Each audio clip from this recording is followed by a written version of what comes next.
Hello and welcome to another Demon 212 PS1 disc review. Today I'm going to be taking a look at Wipeout 2097, or XL I believe it was called in the States. If you've never played it before, it's basically a racing game. It's the sequel to the original Wipeout, only it's much better. Original Wipeout terrible. Many people will know if they've seen my vid just how much I hated that first game. But this one, absolutely love it. The improved everything that needed improving really. Options, it's still pretty basic. You can do controls, load, save, passwords, stuff like that. It does have hard saves, by the way. When I say load, save, passwords, it does actually have hard saves as well.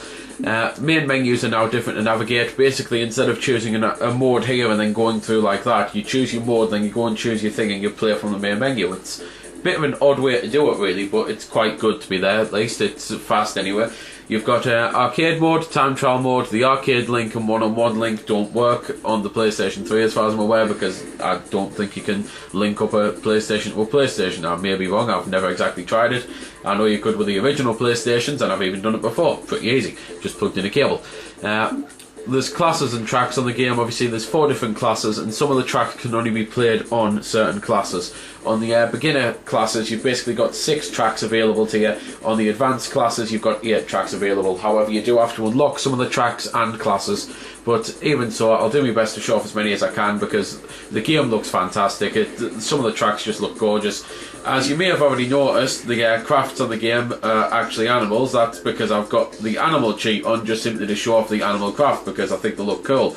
It is proper spaceships and I will show that off later on, but for now I thought I might as well show off the daft funny creatures type thing. So you've got like a bee, snail, alien type thing that looks a bit like a ghost from Pac-Man, flying pig and a piranha. So let's start with the flying pig, to be fair.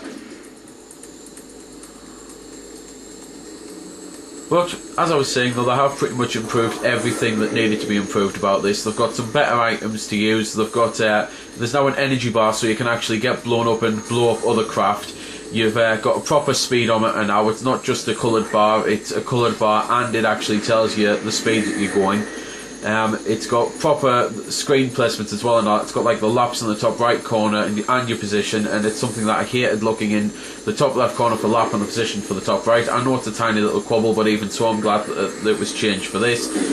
The controls are so much better now. I personally think the crafts handle better, and that's something else to be fair. The crafts are actually different. The too busy talking to show off this. This is basically the shield base, so if you've been blown up or anything, you drive through that for a little bit and it'll heal you, or you can sit in it for longer and it'll fully heal you.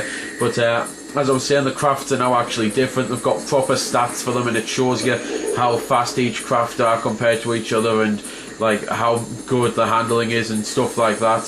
Whereas the first game it was all very basic and you just got to choice a driver and it didn't seem to matter what you actually done.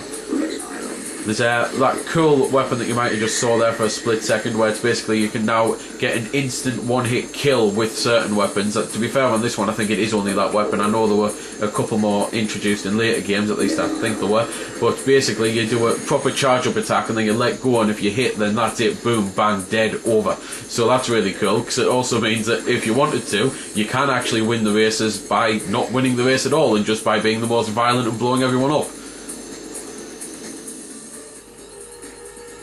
But anyway, this is basically what the crafts are supposed to look like. The animal thing, as I say, is just a stupid little graphic cheat type thing. It doesn't actually change the gameplay at all, it just changes what they look like. I'm going to actually show off the piranha class now, that type of car, because that's actually an unlockable craft type thing, and it's almost like the ultimate cheater's car, because it's just basically, it's got maxed out stats on everything. It's the best at everything. There's only one downside to it: it can't use weaponry. You can use cheats so that it can use weaponry, so you can give it a machine gun, and the machine gun's got infinite ammo, and you can just sit and destroy everyone, and it's very fun to do when you get bored. But it can't actually use proper weapon pads, so it's one of those, you've got to think, are you better at racing, or are you better at using the weapons? Personally, it may not look it at the moment, but that's because I'm kind of doing 7 things at once. I'm better at racing, so I used to like using the piranha class a lot, even though I understand that it was just cheating to beat the game. Either way though, I think the Oricon would be my overall favourite craft of the normal ones. Musically though, the game is much better than the first one, so I'm just going to shut up for a bit and let you look at some of the... While yes, graphically they are a bit naff now, but even so I still think they look great, but it kind of is nostalgic talking here. I'm going to let you listen to the music just while you watch some of the lush scenery.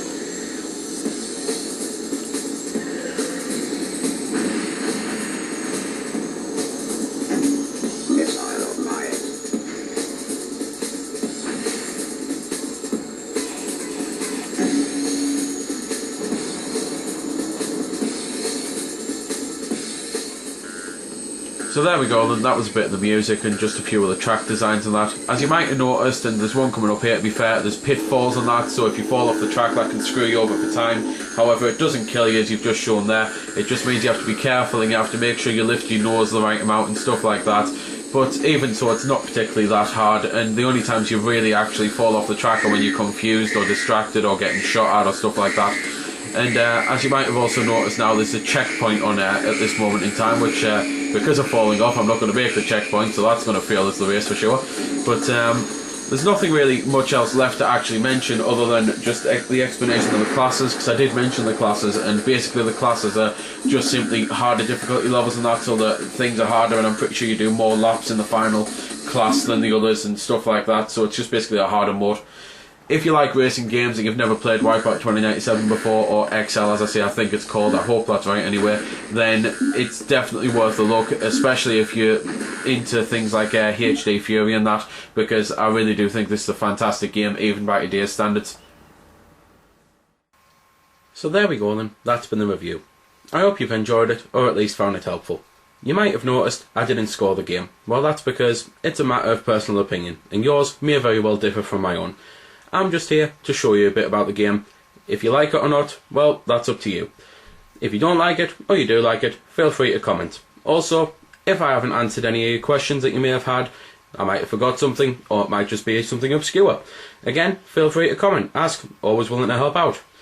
Otherwise, if you don't like commenting on YouTube, head over to www.vc-forums.com, where you can chat with me and a bunch of other lads who love the VC, the WiiWare, and hell, even a lot of other systems. We cater to pretty much everything. You can just go there, have a chat about a game, ask about some games, etc. So until next time, this has been Demon212, signing off.